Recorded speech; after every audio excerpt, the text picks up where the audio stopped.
अस्सलाम वालेकुम व्यूअर्स, आज मैं आप लोगों के लिए 3 मिल्क चॉकलेट केक की रेसिपी लेकर आई हूँ। इसे बनाना बेहद आसान है, बहुत ही मज़ेदार बनता है ये केक। और इसको आप बना के किसी को गिफ्ट भी दे सकते हैं, अपने घर वालों के लिए भी बना सकते हैं। बच्चे बड़े सभी इसको खाना बहुत पसंद करेंगे। अंदर से बहुत ज़्यादा मॉइस्ट होता है, जूसी होता है क्योंकि मिल्क से भरा हुआ होता है। ऊपर अच्छी सी एक लेयर लगाएंगे हम चॉकलेट की। तो इस वीडियो को लास्ट तक ज़रूर देखिएगा। अगर आप मेरे चैनल पर नए हैं तो मेरे चैनल को सब्सक्राइब करें, साथ साथ ऑल नोटिफिकेशन को क्लिक करें। इससे आने वाली मेरी हर नई वीडियो की नोटिफिकेशन आपको सबसे पहले मिलेगी। वीडियो अच्छी लगे तो लाइक एंड शेयर करना ना भूलें। तो चलिए आइए वीडियो स्टार्ट करते हैं। इसके लिए हमें चाहिए होंगे 4 अदद अंडे जो कि रूम टेम्परेचर पे होने चाहिए। एक बाउल में ऐड कर देंगे और इसके बाद में इसमें ऐड करूँगी चीनी। तो पिसी हुई चीनी ले लीजिएगा, या फिर अगर आपके पास आइसिंग शुगर हो तो आप लोग वो भी ले सकते हैं। 120 ग्राम्स के बराबर है ये इसके अंदर ऐड कर देंगे। इसको हल्का सा मिक्स करेंगे और मशीन की मदद से हम इसको बीट कर लेंगे तकरीबन 2 से 3 मिनट तक, ताकि ये अच्छे से फॉर्मी हो जाए इसका जो मिक्सचर है। तो आपने इसको बस बीट करते रहना है इसी तरह से। तो देखिए कितना फॉर्मी हो गया है। अब इसके अंदर हम ऐड करेंगे वनीला एसेंस 1 टीस्पून के बराबर। बेकिंग पाउडर ऐड कर दूंगी इसके अंदर 1 टीस्पून और इसको मिक्स कर लेंगे अच्छी तरीके से।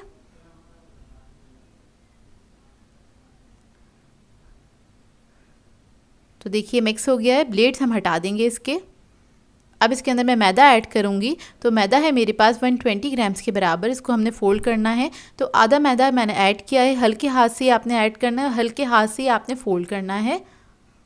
तो जब ये मैदा मिक्स हो जाएगा इसके अंदर बहुत अच्छी तरीके से, उसके बाद जो बाकी मैदा हमने बचाया है वो हम इसके अंदर ऐड करेंगे। उसको इसी तरह से हम फोल्ड कर लेंगे हल्के हाथ से। इसमें कोई लम्स नहीं रहने चाहिए, इस बात का ख्याल रखिएगा। उसके बाद मैं इसके अंदर ऐड करूँगी 1/4 कप के बराबर कुकिंग ऑयल। 50 ग्राम्स के बराबर है ये हम इसके अंदर ऐड कर देंगे और इसको हमने फोल्ड कर लेना है। और इधर मैंने बेकिंग पैन जो है वो रेडी रखा है। बेकिंग डिश ले लीजिएगा जिसके अंदर भी आपको ये केक सर्व करना है, उसके अंदर भी बना सकते हैं, चाहे तो पैन में भी बना सकते हैं। तो ये मैंने ली है 10 बाय 10 की डिश है मेरे पास ये। और इसके अंदर ये सारा बैटर जो है मैं डाल दूंगी। नीचे मैंने बटर पेपर लगाया था बस, और ओवन को मैंने प्री हीट करने के लिए रख दिया था 10 मिनट पहले 180 डिग्री पे। और इसको हम 180 डिग्री पे ही बेक करेंगे तकरीबन 20 to 25 मिनट तक। आगे मैं पतीले की टाइमिंग मेंशन कर दूंगी।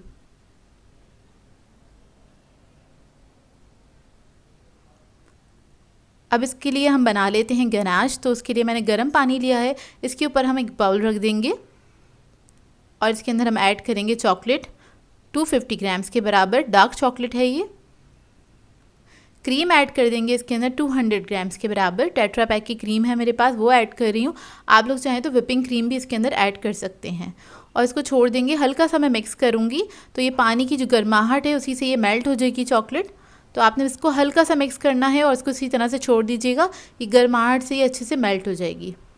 तो देखिए 2 मिनट हो गए इसको छोड़े। मैं इसको हल्का सा मिक्स करूँगी, देखूँगी चॉकलेट अच्छे से मिक्स हो रही है कि नहीं हो रही।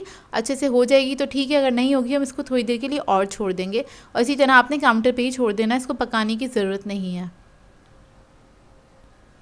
अच्छा, ये बेसिक गनाश की रेसिपी है, या आप कह लें चॉकलेट फज की रेसिपी है। इसी तरह से बनाया जाता है, उसी के अंदर आगे वेरिएशन करके इसको चेंज भी किया जा सकता है। तो देखिए हमारा चॉकलेट फज या चॉकलेट गनाश आप कह लें वो रेडी है। इसको हम आगे यूज़ करेंगे।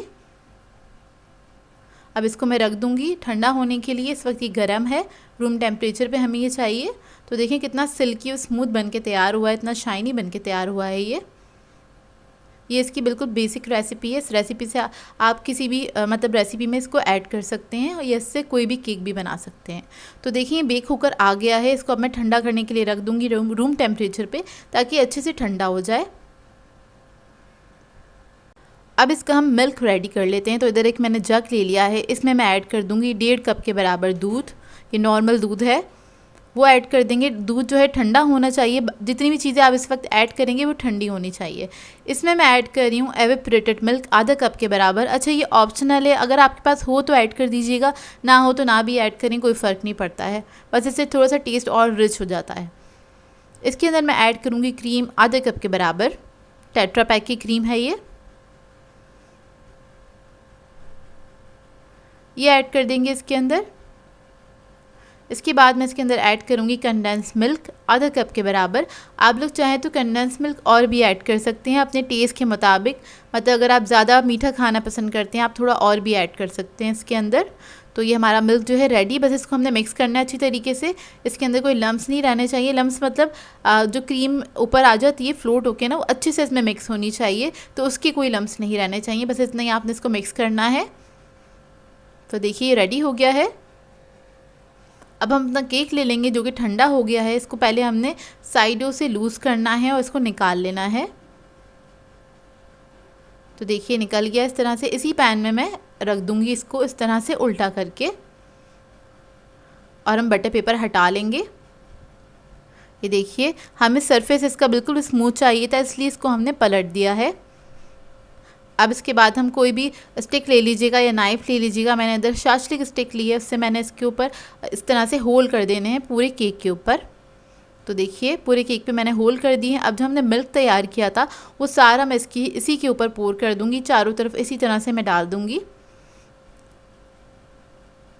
ये देखिए इस तरह से इसको पोर करने के बाद आपने क्या करना है, इसको आधे से 1 घंटे के लिए फ्रिज में रख देना है सेट होने के लिए, ताकि जो मिल्क हमने इसके अंदर ऐड किया है वो सारा इसी के अंदर एब्जॉर्ब हो जाए। ये देखिए इसको मैं रख दूंगी। अब इधर हमें इसकी फ्रॉस्टिंग के लिए चाहिए होगी विपिंग क्रीम 200 ग्राम्स के बराबर। इसको हमने अच्छी तरीके से विप्ड कर लेना है, सॉफ्ट पीक्स बनानी है इसकी। 2 से 3 मिनट लगेंगे इसको विप्ड होने में। क्रीम आपकी ठंडी होनी चाहिए तो अच्छे से विप्ड हो जाती है। तो ये देखिए रेडी है। अब इसके अंदर हम गनाश ऐड कर देंगे जो हमने बना के रखा था। अच्छा गनाश जो आप इसके अंदर ऐड करेंगी तो याद रखिएगा वो ठंडा होना चाहिए, मतलब रूम टेम्परेचर पे होना चाहिए, बर्फ़ जितना ठंडा नहीं चाहिए हमको, नहीं तो वो जम जाएगा। इतना ठंडा करिएगा भी नहीं, बस आपने इसको रूम टेम्परेचर पे ही ठंडा करना है, और रूम टेम्परेचर पे ही होना चाहिए। तब आप इसको क्रीम में ऐड करेंगे ताकि ये अच्छी तरीके से मिक्स हो सके। तो वो आप अपनी मर्ज़ी के मुताबिक इसमें ऐड कर सकते हैं कितना आपको चॉकलेटी चाहिए। तो मैंने तकरीबन 1.5 कप के बराबर इसके अंदर गनाश ऐड कर दिया था क्रीम के अंदर, और इसको मैंने विप्ड कर लिया है। ये देखिए इस तरह से इसको मिक्स कर लेना है हमने अच्छी तरीके से। तो ये रेडी हो गया है। अच्छा मैं इसके अंदर थोड़ा सा दूध ऐड कर रही हूँ क्योंकि ये मुझे बहुत ज़्यादा स्टिफ नहीं चाहिए। इसकी जो आइसिंग है मुझे सिल्की स्मूथ चाहिए, जैसे हमारे केक का टेक्सचर है उसी तरह से चाहिए। तो मैंने 1/4 कप के बराबर इसके अंदर दूध ऐड किया है और इसको मैंने विप्ड कर लिया अच्छी तरीके से। तो देखिए हमारी जो क्रीम है कितनी अच्छी सिल्की स्मूथ हो गई है, ये देखिए। तो अब हम अपना केक चेक कर लेते हैं। केक को मैंने फ्रिज से निकाल लिया है और सारा जो लिक्विड है वो इसी के अंदर चला गया है। देखिए हमें टच करने पे भी ऊपर लिक्विड नहीं आ रहा। अच्छा अगर आप लोगों को ज़्यादा मॉइस्ट केक पसंद है तो आप इसके अंदर और दूध ऐड कर सकते हैं। तो मैं इसके अंदर 1 कप दूध ऐड कर रही हूँ। सादा दूध है, इसमें मैंने कुछ भी नहीं ऐड किया है, तो वो मैं इसके अंदर ऐड कर दूँगी। इसके के ऊपर इसी तरह से आपने पोर कर देना है चारों तरफ, ये देखिए। और ये ऑप्शनल है, अगर आपको पसंद है ज़्यादा मॉइस्ट केक तो फिर आप इसमें ऐड कर सकते हैं। वैसे 3 मिल्क केक जो है वो ज़्यादा मॉइस्ट ही अच्छा लगता है। तो देखिए अब जो क्रीम है हमने जो इसकी फ्रॉस्टिंग बनाई थी वो हम इसी के ऊपर इस तरह से डाल देंगे। कम या ज़्यादा आप लोग अपनी मर्ज़ी के मुताबिक ऐड कर सकते हैं। और इसको मैंने इसी तरह से रफली सा फैला दिया है। स्पैचुला की मदद से आपने इसको फैला देना है चारों तरफ। वैसे तो ये बहुत आसान केक है क्योंकि इसके अंदर आपको कोई ज़्यादा फ्रॉस्टिंग वगैरह करनी नहीं है। इसे हर कोई ट्राई कर सकता है, बहुत आसानी से बनके तैयार हो जाता है। आप लोग चाहें तो इसको दावतों पे भी बना सकते हैं और एक किसी बड़ी डिश में भी इसको बना के सर्व कर सकते हैं। तो ये देखिए इसको हमने फैला लिया है अच्छी तरीके से और इसी तरह से रफली सा मैंने फैलाया है इसको। अब एक पाइपिंग बैग में मैंने गनाश ऐड कर दिया है। इसको थोड़ा सा डेकोरेट कर लेंगे बहुत सिंपल से तरीके से। तो इस तरह से मैं स्प्रिल बना लूँगी इसके ऊपर, ये देखिए। और ये थोड़ा अनइवन सा ही बनाया है मैंने, इसमें कोई ज़्यादा फिनिशिंग नहीं रखी है क्योंकि इसको मैंने ज़्यादा डेकोरेट इसलिए नहीं किया था ताकि इसको हर कोई इसको ट्राई कर सके। और ये बहुत आसान सा तरीका है केक बनाने का। अब आप कोई टूथपिक ले लीजिएगा या फिर कोई नाइफ़ ले लीजिएगा, उससे इस तरह से आपने डिज़ाइन बना देना है। इस तरह से आपने क्रॉस में इसको मतलब लेके चले जाना है तो ये डिज़ाइन बन जाएगा, एक फूल सा बन जाता है बड़ा खूबसूरत सा। अपोजिट डायरेक्शन में आपने इसको इस तरह से कर देना है, लाइन सी बना देनी है। तो देखिए कितना प्यारा फूल बन गया है ये।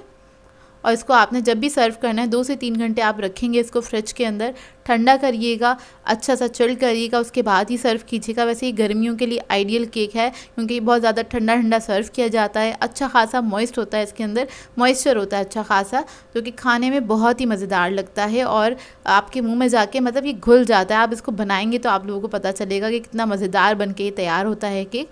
इसे ट्राई ज़रूर कीजिएगा और अपना फीडबैक ज़रूर दीजिएगा मुझे। ये बहुत सिंपल सा केक है तो ज़रूर ट्राई कीजिएगा इसको। सो व्यूवर्स, अगर आप लोगों को मेरी रेसिपीज़ अच्छी लगती हैं तो मेरे चैनल को सब्सक्राइब करें, लाइक करें, कमेंट ज़रूर किया करें, शेयर भी ज़रूर किया करें अपने फ्रेंड्स के साथ, फैमिली के साथ। तो मुझे अपनी दुआओं में याद रखिएगा। अल्लाह हाफ़िज़।